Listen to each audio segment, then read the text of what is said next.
Ladies and gentlemen, it gives me much pleasure just to say a few words. I'd like to, of course, congratulate the four parties in this instance who have actually now put in train the ability for any Fijian and indeed any Pacific Islander to access a particular unit in the area of elections and election management in particular. The Supervisor of Elections actually highlighted what his experience was from 2014 and indeed what's happened since 2014. What I'd like to take you back is in time, prior to 2014.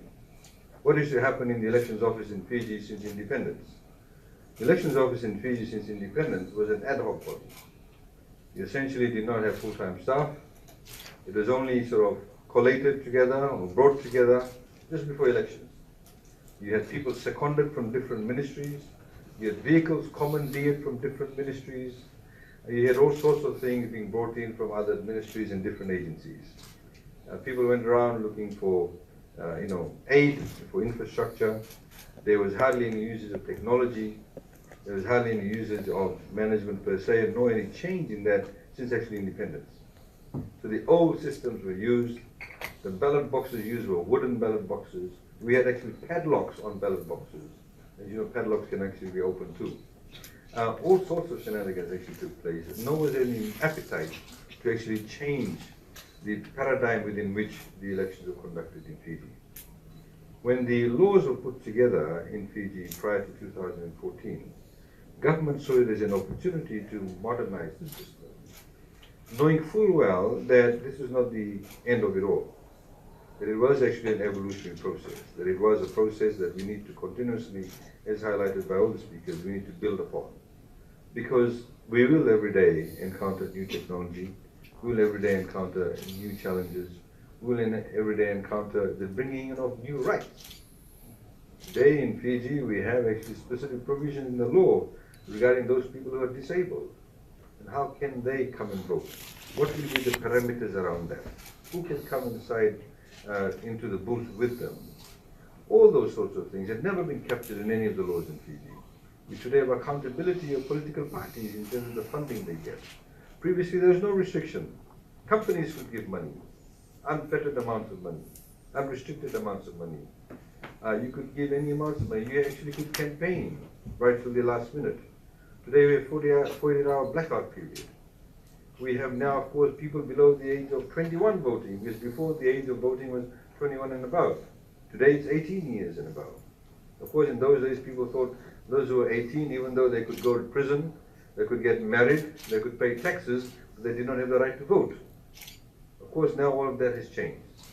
So it is, I think, in fact, quite a huge achievement, and I'd like to thank the Supervisor of Elections for this initiative. In order to, what he was referring to, and what I would say, developing a deep culture of democracy. And democracy is not only about having elections. Democracy is about ensuring that the elections you conduct are actually conducted with integrity, are conducted at arm's length, are conducted with the right technology, are brought home to the people actually going to vote.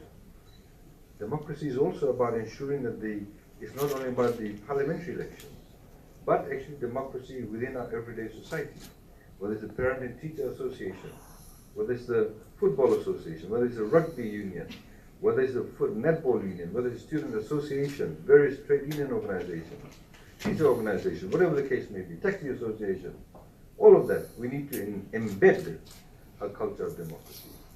And we can only do so if we have transparency, if we have integrity within the system. And because once you attain that level or engender that sense of democracy, then you see that actually flowing through your national life. You see that flowing through in terms of your ability to discuss things a lot more openly in a transparent manner, having new ideas, having a new sense of liberalism, if you like. So I think it is a fantastic initiative. I'd like to thank, of course, the Indonesian government and the good professor for being here and spending your time with the University of South Pacific. I think it's also fitting that the University of South Pacific is the first university in Fiji at least to actually host this, because you have a lot of regional students. There's no doubt, of course, there's a lot of democracy capacity building that's required in other Pacific Island countries too. We hope that USP can provide that impetus for those students there. And it's also interesting to note that they have master's courses available in it too.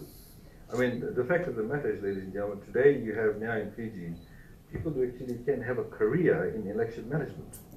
Nobody saw the elections office as a path where you can actually have a career. Nobody ever saw that. You just simply were brought in from different places. It is a wonderful initiative. I'd like to thank everybody involved. And of course, like to again, thank the Australian High Commissioner for his presence, the Indian High Commissioner and Indian Ambassador, sorry, I should say, and the Australian High Commissioner were yesterday we signed the Multinational Observer Group terms of reference. I'd like to thank them for the confidence in the Fijian Elections Office, their participation, and of course the participation of other countries like New Zealand. We have the Deputy Supervisor of Elections, who's also from New Zealand, demonstrates the level of confidence they have in the Fijian Elections Office, demonstrates the confidence in the laws that we have, and indeed the way going forward. And I think what is really, may sound like a bit of an oxymoron or paradox, but what we do need to do is remove the politics out of election management. Because once you do that, you actually have what we call objective assessment of electoral management. The sort of shenanigans we've seen in the past week in some of the print media about political parties writing all sorts of nonsense actually demonstrates that the politicization of electoral management is extremely dangerous. It's extremely dangerous, and in fact, it undermines democracy. So we need the ability of people to be able to assess electoral management from an objective perspective, from a non-political perspective, because then it will actually ensure that you have true democracy. Thank you very much, and thank you, University, for this hosting this function. Nothing. Thanks.